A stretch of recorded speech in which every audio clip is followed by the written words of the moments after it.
Olá, todos bem? Eu sou o professor Edson Montenegro Alonso e vamos dar continuidade ao nosso tópico da aula anterior, o 4.1, História dos Esportes e Atletas Brasileiros e Internacionais. Nós vamos continuar falando um pouco dos esportes de cada modalidade e um pouquinho dos atletas também que vem trazendo toda essa carga histórica do esporte consigo, ou seja, fazendo histórias dentro do esporte. Tá bom? Vamos começar com o automobilismo. No Brasil, começou a ganhar dimensão após o primeiro título de Fórmula 1 de Emerson Fittipaldi. Aqui, o nosso Emerson Fittipaldi. Depois Nelson Piquet e o Ayrton Senna. Aqui o Piquet e o Ayrton Senna. O Ayrton Senna e o Piquet são bastante parecidos, mas não são parentes, tá bom? Anos depois, com Rubens Barrichello e Felipe Massa, ajudaram as suas escuderias a ser campeãs nas mesmas modalidades, tá bom? Sempre aqui nós estamos falando da Fórmula 1, ou seja, no automobilismo, a Fórmula 1, ela está ali no top, no topo mesmo das competições em velocidade, tanto com carro, com moto, com caminhão. Tá bom? E no Brasil nós temos também a nossa etapa que acontece aqui dentro no Brasil, em São Paulo, tá bom?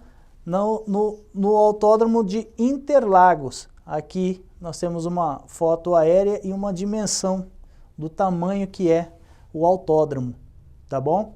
Outras modalidades que tem aqui no Brasil também, tem fora também, mas as que mais acontecem no Brasil, como a Stock Car, a Fórmula Truck, tem brasileiros e tem competidores internacionais participando também. Sobretudo, a família Fittipaldi e Piquet também são muito tradicionais. Tem o Cacá Bueno também, que está sempre participando, sempre competindo ali na Stock Car, tá bom? Poderíamos falar aqui de vários pilotos, vários competidores no automobilismo. Levaríamos bastante tempo para falar um pouquinho de cada um. Eu poderia falar da Fórmula Indy, da Stock Car e da Fórmula Truck, a Fórmula 1, enfim.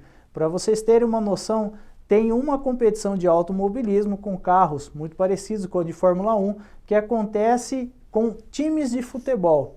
Cada time de futebol tem o seu carro competindo no automobilismo, tá bom? Olha que interessante, né? Um esporte puxando o outro para a sua área, tá bom? No tênis, hoje existem várias quadras espalhadas em clubes particulares ou para locação, mais especificamente em cidades populosas. Por que mais especificamente em cidades populosas? As quadras de tênis, antigamente, o esporte em si ele era muito seletivo, ou seja, ele era para pessoas de elite, de muito poder aquisitivo, vamos dizer assim, porque não se tratava de um esporte de custo barato, tá bom? As quadras precisam de manutenção e normalmente essas manutenções são dadas por clubes ou locais que fazem essas locações das quadras, dando a devida manutenção a elas, tá bom? Já tivemos grandes nomes na modalidade, como a Maria Esther Bueno. A Maria Esther Bueno, para vocês terem uma ideia, venceu 19 Grand Slam. 19 vezes ela venceu o Grand Slam, entre sozinha, em dupla ou em dupla mista. Ela tem 19, é uma das maiores atletas no tênis mundial, tá bom? E o Gustavo Kuerten, o nosso Guga, que venceu 3 vezes o torneio de Roland Garros. É o torneio mais... No tênis, na modalidade do tênis, eles dizem que é a modalidade mais charmosa que acontece, tá bom? Então, o nosso Guga, ele tem ali 3 títulos em Roland Garros. No atletismo. O atletismo é um esporte bastante popular no Brasil e que conquistou muitas medalhas para o nosso país. Por que bastante popular? O atletismo ele não precisa de muito para você treinar, certo? Os competidores normalmente eles precisam de um espaço onde conseguem fazer os seus treinos apenas livres de pista eles conseguem fazer também, tá ok? Não precisa muito de pista, não precisa de muitos objetos para que ele possa treinar, tá? Entre os atletas mais conhecidos estão o Ademar da Silva e João Carlos de Oliveira, o João do Pulo. O Ademar da Silva e o João Carlos de Oliveira. O Joaquim Cruz, a Mauro Imagem e a Fabiana Moura. Mauro Imagem e a Fabiana Moura. As atletas Fabiana Moura e Mauro Imagem são campeãs brasileiras em salto, salto com vara e salto à distância, tá bom? Sempre se destacando, eu gosto muito disso, de destacar as mulheres nos esportes, tá? No vôlei, o vôlei nós temos inúmeros títulos, eu não consegui colocar nos slides todos, não tenha espaço para colocar, para vocês terem uma ideia, tá? No vôlei de praia, o destaque vai para Jaqueline Silva e Sandra Pires, campeã nos Jogos de Atenas de 1996, aqui está as duas campeãs brasileiras. Foi jogos realmente fenomenais nas Olimpíadas de 96.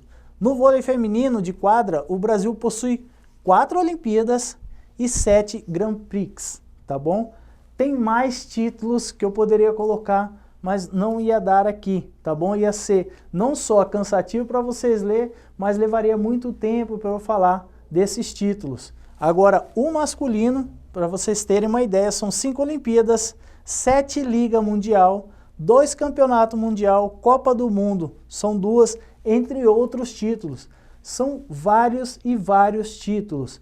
Eu tenho uma história, a minha história com o vôlei, eu tenho uma lembrança dela ali desde o Marcelo Negrão, quando venceram nas Olimpíadas, passando pelo Giba, pelo Giovanni, até chegar ao Wallace, né? Hoje competindo aí pelo Brasil também. Então a seleção brasileira tem inúmeros títulos, jamais deixaram cair, vamos dizer assim, o seu status, não deixou cair a peteca e sempre se mantendo ali entre os primeiros do mundo, tá bom? E no judô, eu sempre, como eu falei para vocês, eu gosto de destacar muitas mulheres e vou finalizar esse slide, né, com a Rafaela Silva. Foi a primeira brasileira a ganhar medalha de ouro nos Jogos do Rio. Melhor ainda, em casa, né? Foi nos Jogos de 2016 que ela ganhou a medalha de ouro. Foi a medalha de prata nos Jogos Pan-Americanos em Guadalajara em 2011 também. A história da Rafaela com o esporte é uma história muito bonita e de motivação mesmo pra gente, porque ela vivia na favela, teve a sua infância e juventude na favela, na Cidade de Deus. Preocupado com os seus pais, a inscreveram em um projeto de judô na comunidade. Ou seja, preocupado com o que estava acontecendo na época quando ela vivia na Cidade de Deus, os pais dela procuraram um projeto e hoje, ainda hoje, ela participa nesse projeto de forma voluntária também, tá bom? Ou seja, ela não só usou o esporte para melhorar a vida dela, mas como está usando também para melhorar a vida de outras pessoas, sendo espelho para outras crianças também. Então a história dela é bastante interessante, não se resume apenas a isso, tá bom? Tem bastante coisas que é muito interessante a gente descobrir sobre a Rafaela também, tá bom? Pessoal, essa foi a nossa aula de hoje. Encerro esse subtópico 4.1 nesse slide.